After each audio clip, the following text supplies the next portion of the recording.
موقعەکە دەستی پێکرد هەر جێشی عێراق گەشت بۆ قووەتێکی باش لەو کاتیشە ئێران تووشی نەوەک لە بشەوی بوو بەهۆی سەورەوە ئەوانەیە بپرسین هۆکاری دەستپێکردنی ئەم شەڕە لە ڕووی حەسکەریەوە چی؟ بەڵێ شەڕی ئێران و عێراق ساڵی 1970 کە عێراق هەڵەیە 4 نوێی 1970 ئێرانی زیاتر بە نووسینەکانی کە ڕانگەت 22 نوێی 1970 بوو. هۆکاری سەرەکی ئەمە گەڕێتەوە بۆ گرژیەکی تاریخی کە لە ساڵەکانی 1602 ئیمپراتۆرێتی ساسانی مەلیشێکی فارسی دانا لە عێراق عێراقی ئەوسا کە پیانەوە عێراقی عەرەب و عێراقی عەجەم. ساڵی دوای 35 ساڵ ئەوە دوای ئەوەی ئاینی پیرۆزی ئیسلام هات لە معرەکەی قادسیەی بە قیادەی سەعەدی کوڕی ئەبی وەقاس ئەوە بۆ عێراق ئازاد کراوە کەوتە ژێر دەستی حکومەتی خولەفای ڕاشدینەوە. دوای ئەمە ساڵی 1970 ڕێکەوتنامەیەک ئیمزا کرا لە نێوان شاهەنشای ئێرانی ئەوسا و حکومەتی مەلەکی عێراقەوە بۆ وێنە چێشکردنی سنوور. لە ساڵی 1969 ئێران یەکلایەنە ئەو ڕێکەوتنامەیەشی پوچەڵ کردەوە. دوای ئەمە ئەگەر ئێمە بە تەسەسول بین ساڵی 71 ئێران هەرسێ جەزیرەی تۆنبی کوبرا و ئەبوو موسا و تۆنبی سوغرای داگیر کرد لە ئیماراتی عەرەبی. پاش ئەمە بەهۆی شەڕی کورد و عێراقەوە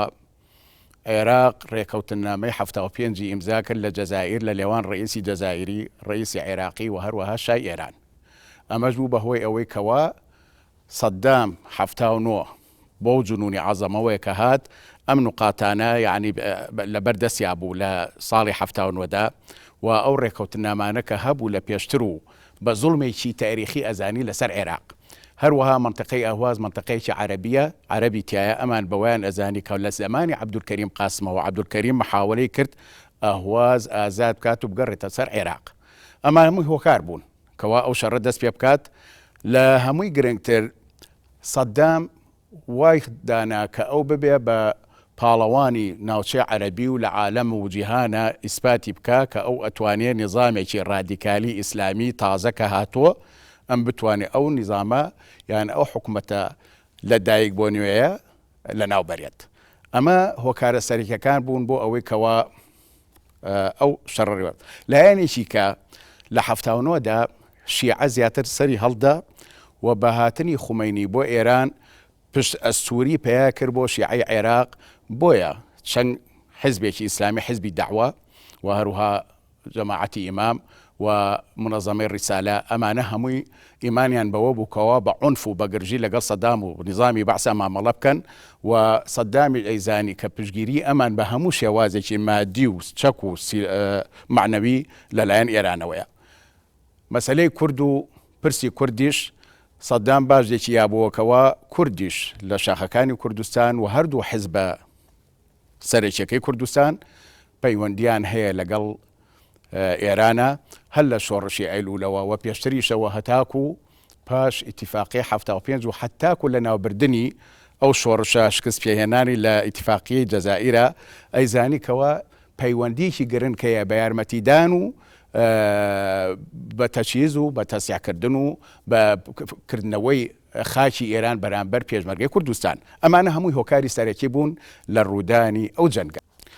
طبیعی بەرپابوونی ئەو جەنگە لەگەڵ ئێرانە لە هەمەلایەنە کاریگەری هەبوو لەسەر شۆڕشی کورد. یەکەمیان عێراق ئەوە بوو چەند ئەفواجێکی خەفیفی دروست کرد لە کوردستان و پشتی پێبەستن و بە تایبەت لە ناوچەی کوردستانە داینان بۆ بەرەنگباربوونەوەی هێزی پێشمەرگەی کوردستان. دووهەمیان هەر لەو ساڵانەیە ئەم هەوڵی ئەدا ئەیزانی پارتی دیموکراتی کوردستان پەیوەندی باشە لەگەڵ ئێرانە و ئەزانی هەر لە هەشتاکانە یەکێتی نیشتیمانی کوردستان دوورە پەرێزە بە شێوازێکە بڵێن لەگەڵ ئێرانە لەبەرەوە ئەم هەوڵی ئەدا یەکێ لەو حیزبانە نزیک بکاتەوە. بەڵێ هەوڵەکەی سەرکەوتوو هەتا حەدی ئەوەی گەیشتە ئەوەی کەوا 1983 مفاوەزات لەگەڵ یەکێتی نیشتیمانی کوردستان بکە. بەڵام چۆن بەیانی 11 ئازار ساڵی 70 بۆ 74 درێژەی کێشە و سەدام و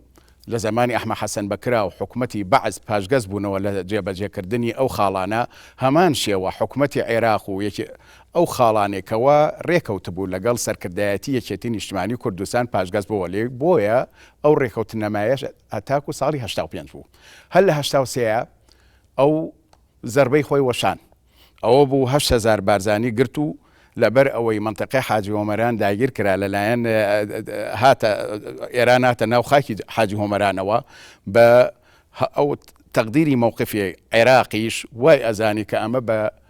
یارمەتی پێشمەرگەکانی پارتی دیموکراتی کوردستان بوو لەگەڵیان هاتوونەتە حاجی هۆمەران بۆیە ئەو ئینتیقامێکی سەن لەسەر ئەوە ساڵی 83 ئەو 8,000 بەرزانیەی بێسەر و شوێن کرد. لە ڕووی مەیدانیەوە جێشی عێراق و جێشی ئێران مستەوایان چۆن بوو؟ بەڵێ وەک ئەوترێ عێراق لە ڕووی هەواییەوە بەقوتر بوو لە ئێران بەڵام ئێران بەهۆی زۆری ژماری سەربازەکانەوە لە مەجای بەڕیەوە پێش عێراقەکە. بەڵێ ساڵی 79 جێشی شاهنشایی بریدی بوو لە 465,000 ژمارەی سەرباز و ئەفسەرەکانیان 75,000 بەسیج کە پیاڵەن زوعەفا ئەمەشی هەبوو و هەروەها 1735 دەبابەی هەبوو و 522 فڕۆکەی هەبوو و چەند 80 فڕۆکەیەکی هەلیکۆپتەریشی هەبوو. بەرامبەری عێراق خۆی گرتبوو عێراق لە 12 فرقەدا و 222,000 ژمارەی سوپای عێراق بوو لەگەڵ 1740 دەبابە و 10,000 کەس لە ژمارەی دیفاعی جەوی هێزی دیفاعی دژە ئاسمانی و ئەو هێز ئەو تقریبا ئێمە ئەتوانی بڵێن هێزی ئێران بە ژمارە زیاتر بوو. بەڵام لە ڕووی تەدریبەوە لە ڕووی ئەوەی دامی خارجیەوە عێراق ئەو کاتە پشگیرێکی هەبوو خاصەتەن وەکو وڵاتێک لە ناو وڵاتانی عەرەبە لە ڕووی پارەوە لە ڕووی چەکەوە. بەڵام کە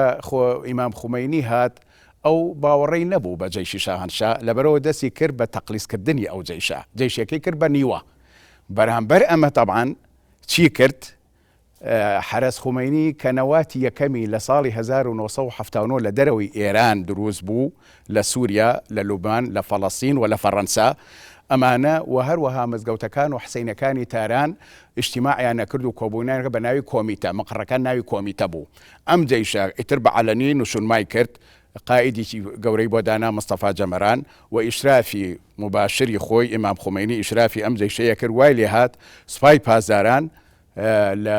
40,000ەوە بۆ 60,000 80,000 350,000 ئەمجا بۆ فرقەیەکی مدەڕع پاش ئەمە توانی 13 فرقە لە 3 فەیلقە بۆ جەیشی پاسداران دروست بکات. ئەم جەیشە واجباتی ئەساسی یەکەم 5,000 کەسی لە سافاک دەستگیر کرد و کوشتنی نەیهێشتن و هەروەها منەظەمەی فرقان هەبوو کە ئەمانە اختیالیاتیان نەکرد لە ناو مەجلیسی ئیسلامیەکان و هەروەها قادە و عولەمای دینی شیعەی ئێران توانی ئەمانەش نەهێڵێت و هەروەها توانی ئەو ڕاپەڕینانەی کە لە ئێرانە کرا لەلایەن کورد و تورکمان بلوش و هەموو هێزەکانی کەوە حیزبە کوردیەکان ئەم لە ئەمانیکە هەمووی توانی لاواز بکات. بەڵام حرەسی خومەینی لەگەڵ ئەمەشا ئێمە کە باسی ئەم قووەتەیەکەین منەظەمەی مجاهیدی خەڵکی ئەو ساتوانی خەرقی ئەم ڕێکخراوە بکات بەوەی کەوا توانایەکی باشی هەبوو تەقینەوەی دروست کرد لە ناو حزبی جمهوری ئێرانە ساڵی 1970 74 ئەندام کوژرا بە ڕئیسی حیزبەکە بەهەشتی و هەروەها مەسئولی سجنێکی گەورەی لەوێ اختیال کرد. هەروەها لە مەجلیسی وزەرا ساڵی 1970 تەقینەوەی کرد سەرۆکی کۆماری ئێران محەممەد عەلی ڕەجایی کوژرا و ئیمام قودوسی هەبوو هەل لە شیعەکانی گەورە ئێران ئەویشی اختیال کرد. کەواتە دوای ئەمە کەوتەوە ئەوە کە خۆی جیهازێکی ئەمنی دروست بکات لە ناو هێزی پاسدارانە بۆ مراقەبەکردنی ئەوەی کەوا هیچ لایەنێکی نەیاری ئەوان نەیەتە ئەمە و خەرقی ئەو ئەمنیەتی پاسداران نەکە. شارەزانی عسکەری پیان وایە جێشی عێراق لە بیدایەتەوە کە داخلی شەڕ ئەبێ بە قووەتێکی زۆرەوە داخلی شەڕ ئەبێ ئەمەش هەر لە بیدایەتی هەشتاکانەوە تا کۆتایی هەشتاویەک دیارە. بەڵێ لەو بەروارە بەدواوە ئەبینین جێشی عێراق وردە بەرەو هیلاک بوون و بێزاربوون. سەبەبی ئەم بێزاربوونەی بە تایبەتی لە دوای 1970 بە تەواوەتی دەرەکەوت و لە یەکێک لە کۆبوونەوەکانی سەدامیشە بەڕوونی سەدام باسیەکە هەنی هۆکاری ئەم بێزاری و ماندووبوونەی عێراق جێشی عێراقی بۆ چیە گەڕێتەوە؟ جێشی عێراق وەکو سەرەتا باسم کرد بەو ژمارەیەوە کەوتە شەڕەکە سێقەی هەبوو کە ئەم بتوانێت دەست بگرێ بەسەر ئێرانە و نظامی ئێرانی تازە بڕوخێنە. بەڵام دوای ئەوەی ساڵی هەشتا بە بردومانێکی ئاسمانی 22 دەستی پێ کرد لە شارەکانی تاران و هەروەها مەتاڕاتی عسکەری مەتاڕاتی مەدەنی و هەموو عسکەرەکانی دا بەما عێراق توانی زیاتر ئەو هێزانە با بڵین شەلل مەشلول بکات کە نەتوانن بەرگری بکەن. هێزی عێراقی سەرەتا خاصەتەن هێزی ئاسمانی توانایەکی باشی هەبوو لە بردومانەکان، بەڵام دوای ئەوە لە ساڵی هەشتاویەکە بەرەبەرە ئەم هێزانە کەوا عێراق لە قاتعی شیمالی کوردستانەوە و هەروەها لە ناوەڕاست و لە جنوبەوە لە منطقەی بەسرا عەمارە شوێنەکانی کە حتا چووە ناو مەسافەیەکی زۆر عمقی ئێرانیەوە، توانی تەطبیقی شاری عەبادان بکە، توانی لە بچێتە خەفاجیە منطقەی شۆش و هەروەها لە شەڕی حوەیزە و شەرقی بەسرە و ئەمانە هەمووی ئێران دەست پێشخەری کرد و ئەوە بوو فاویشی لە ساڵەکانی ئایندەی دوای ئەوەدا گرت. بەڵام لە ساڵی 82 عێراق تقریبا ئەتوانم بڵێم تەجمید بوو، کەوتە حاڵەتی دیفاعەوە بەرگریەوە، بۆیە زیاتر لە خەتی ئەمە دیفاعیەکانی عێراقە تانکەکان و مدەڕعادا ئەرا لەبەر ئەوەی جوندی مەشات دابنرێت چون کاتوانە نەما بۆ مقاومە، بۆیە سەدام ئیعلانی ڕاگررتنی جەنگی کرد. بەڵام ئێران بەمەی زانی کە ئەمە هیلاکی سوپای عێراقا رازی نەبوو، شروعی تعجیزی دانا، ئەو مەرجانەی داینا یەکەمیان سەدام محاکەمە بکرێت 150 ملیۆن دۆلار تەغریم بکرێت لەسەر زیانمەندبوونی ئێران لەو شەڕەدا و هەروەها ڕێگا بە جەیشی ئێرانی بدرێت لە ناو عێراقەوە بچێتە خاکی لوبنانەوە بۆ یارمەتی ئەوان. ئەمەش طبعا هەموو مەرجی تعجیزیە نەیانتوانێت عێراق قبوڵی نەکرد، بۆیە حتا لە ئیجتیماعێکە ساڵی 1982 سەدام لە وەزیرەکانی پرسی و قیادەی کۆکردەوە هەموو مەجلیسی قیادەی سەورە مەجلیسی وزەرا وتی ئێوە ئەڵێن با بڵین جەستی نەبەسی کردن بزانن چی ئەڵێنەمان، ئێوە ئەڵێن چی ئەگەر من واز بێنم ئەم شەڕە بوەسیە. وەزیری سەحەی ئەوسا دکتۆر ریاض ئیبراهیم وتی وەڵڵا سەید ڕەئیس ئەگەر تۆ بەمە واسیێنانی تۆ شەڕ بوەسیێت ئەمە شتێکی باشە. بە دەماچەکەی خۆی یەکسەر ئەو وەزیرەی کوشت، هەمومان بیسمان وەزیری سەحەی کوشت، کەواتە هەموو ترس هەبوو لە قادەی عەسکەریەوە کە جارێکی کە کەس نەتوانێت ئەو بۆچوونەی هەبێت و بەسەراحەت لەگەڵ سەدامی عێراقا ئەم شێوازە قسە بکات و کە ئەمەی کەواز بێنێ لە قاموسیان نەبوو. ساڵەکانی کە 83 و 84 بە شێوازێکی بەرامبەریان ئەم خاکی عێراقی داگیرەکرد لە شوێنێکە ئەمەی سەنگەوە، مەسەلە فاو لە 86 داگیرکردن، ئەم لە 88 عێراق سەنگەوە، محەمەدی داگیر کرد ئێران سەنگەوە، هەروەها لە هۆڕی حوەیزە توانی لەو ئاوەیە بێنە ئەمبەری منطقەی عەمارە و بەسرەوە و شەڕێکی گەورە بوو، حتا میاهی ئیصطناعی خۆی چەند ئاوی ڕژانە ئەو شوێنە وشکایەکان و توانی لە شەرقی عەمارە شەڕێک بێنە بەهۆی مەشاحیفە و مەشاحیف یعنی بەلەمێکە بە شێوازی لاسیک ئەهاتنە ئەمبەرەوە توانیان بێنە سەر ڕێگای ڕئیسی عەمارە بەسرا. بەڵام عێراق دوای ئەمەش توانای پیا کردەوە. بەچی توانای پیا کردەوە؟ یەکێ لە شتە گرنگەکانی عێراق ئەمریکا ئەمری کرد بە ڕئیسی سەرۆ کۆماری مسر کە هەرچی ئەسلحەی ڕووسی هەیە بیفرۆشە بە عێراق. لە ڕێگەی ئوردونەوە و لە ڕێگەی سعودیەوە ئەسلحەی ڕووسی و هەموو قەتاعی غیار هاتە عێراق بە دەیان ملیارە دۆلار و پارەیەکی زۆریشی لە عێراق لە پارەی ئەساسەکەی خۆی زیاتر سنگ. مەسائلی قدرەتی کڕینی ئەمانە توانای ئەمە لە چێوە بوو؟ ئەم کوێت و سعودیە و دووەلی خەلیج هەمویان یارمەتی بە دەیان ملیارە دۆلاریاندا بە عێراق بەبێ ئەوەی کەوا فایدەی لەسەردا بنیان. حتا هۆکاری دروستبوونی شەڕی عێراق و کوێنەوەکان لەوەیە کەوا قەرزێکی زۆری ئەم دەوڵەتانە لەسەر عێراق بۆ عێراق پەشیمان بۆەوە سەدام کەوا ئەو پارەیە بگەڕێنەوە بۆیان. لە ئەمریکا یارمەتی عێراقیە چکا بۆی ئەمریکا حەزی نەئەکردکەوە ئێرانێکی ڕادیکالی ئیسلامی لە منطقەیە نشونما بکات و پێش بکەوێت سەدامی پێ باشتر بوو. لەگەڵ ئەمەشا کە سەدام زانی لە هەشتاکانە و کۆتایی هەشتاکانە کە سەدام توانی هێزەکانی بڵاو بکاتەوە ئێران و حتا بێتە کورد بە گرتنی حاجی ئۆمەران و لە دوای ئەوە عەلی حەسەن مەجی عەلی چیماوی دابنێ بە حاکمی مطلقی کوردستان و ئەو عەمەلیاتی ئەنفال و کە لە 87ەوە دەستی پێکرد بە 8 حەملە و هەروەها کیمیاوی هەڵەبجە دوایەوە کە گرە لەلایەن ئێرانیەکانەوە دەتوانی ئەمەش بە هێزی کیمیاوی ئەو ناوچەوە لە ناو بەرێت و هێزی ئێرانیش بەداخەوە ئەو خەڵقە هەژارەی ناو هەڵەبجە کە ویسیان لە شارەکە دەربچن چونکە خۆیان زانی سەدام لیان نەبێت من نەیهێش بێنە دەرەوە حتی هێزی پێشمەرگەش لەوێ مانەوە هێزی ئێرانی خۆیان ڕۆشتن ئەمانیان بەجێ لە شارەکەیە ئەو بتوشی ئەو مەزێرەیە بوون کە لە 16/8 ئەمجا لەبەر ئەمەوێ ئەوە زیاتر نقطەیەکی ئەساسیە ئەمریکا ئەمجا دەستی کرد بە یارمەتیدانی ئێران کە پێڵێن ئێران کۆنترا ئیسرائیلی کرد بە وەسیت و چەند کەسێک لە بازرگانەکانێکی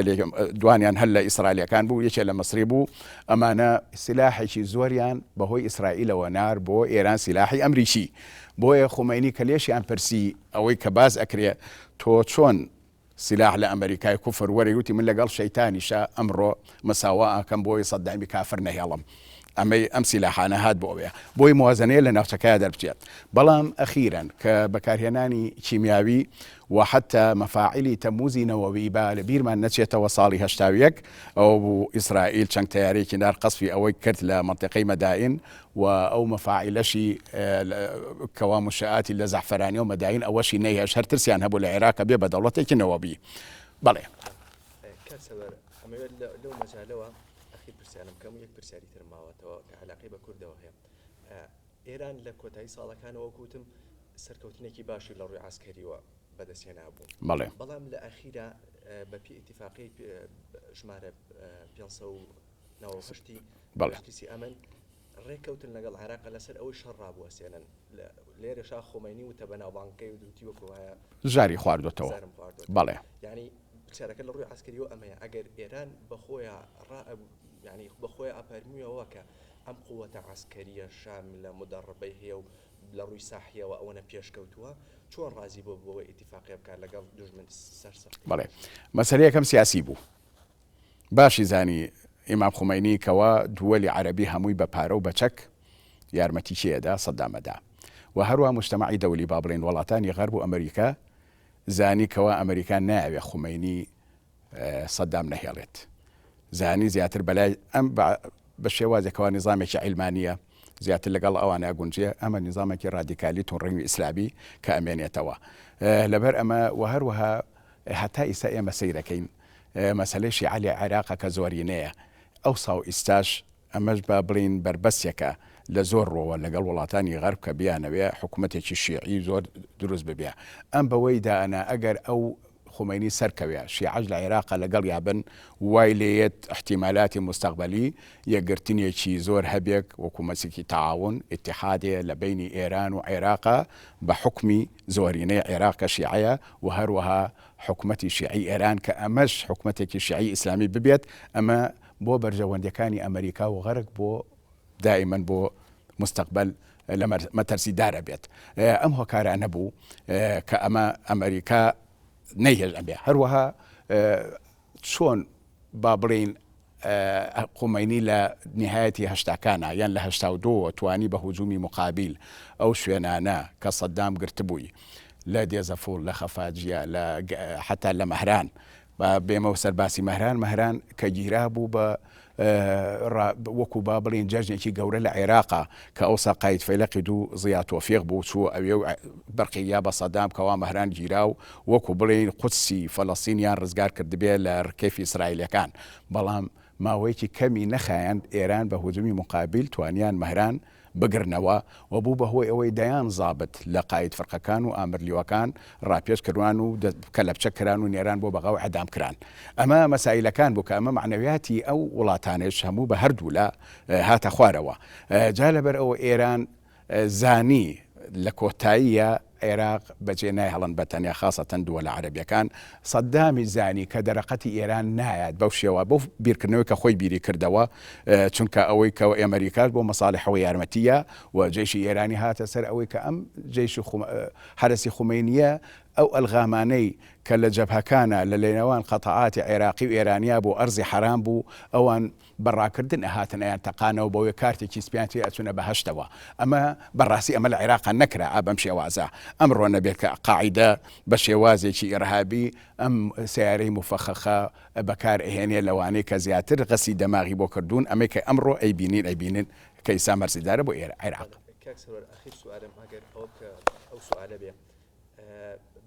هینەوە سەر باسی هێزە کوردیەکان لە ڕووی عسکەریەوە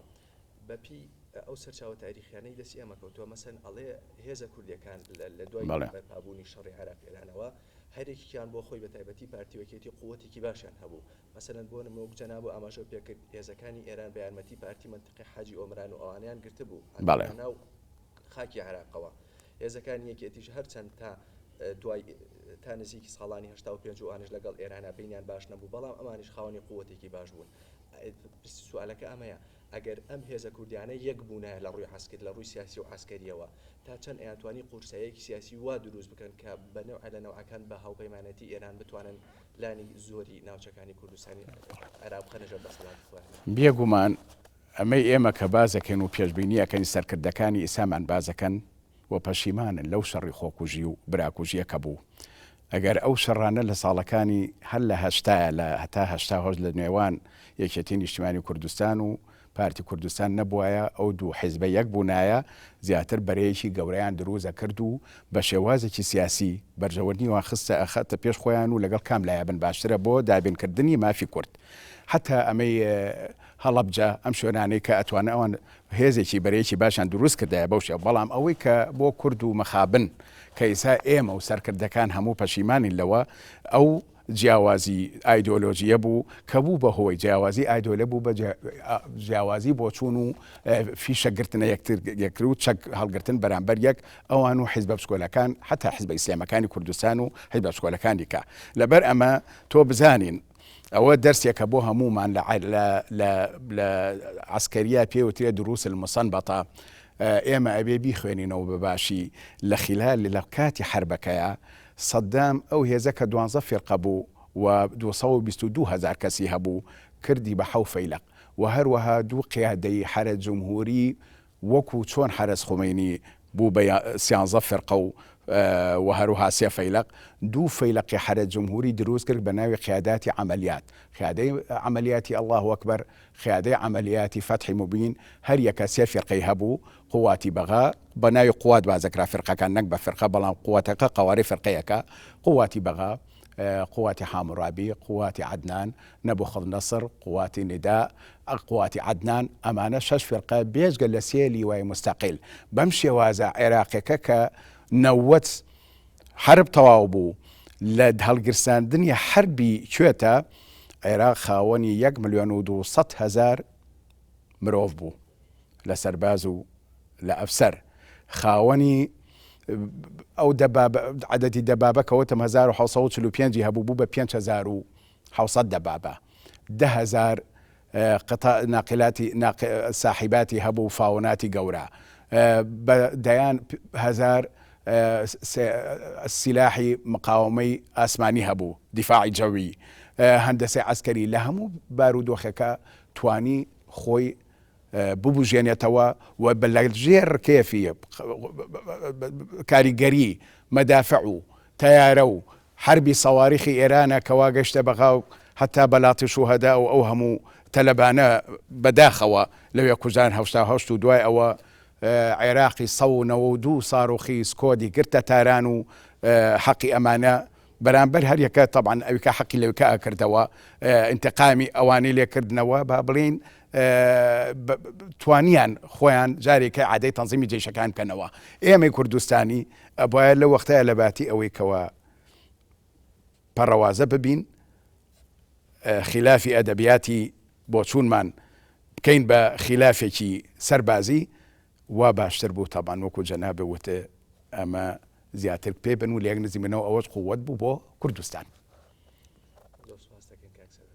سپاس دەکەم.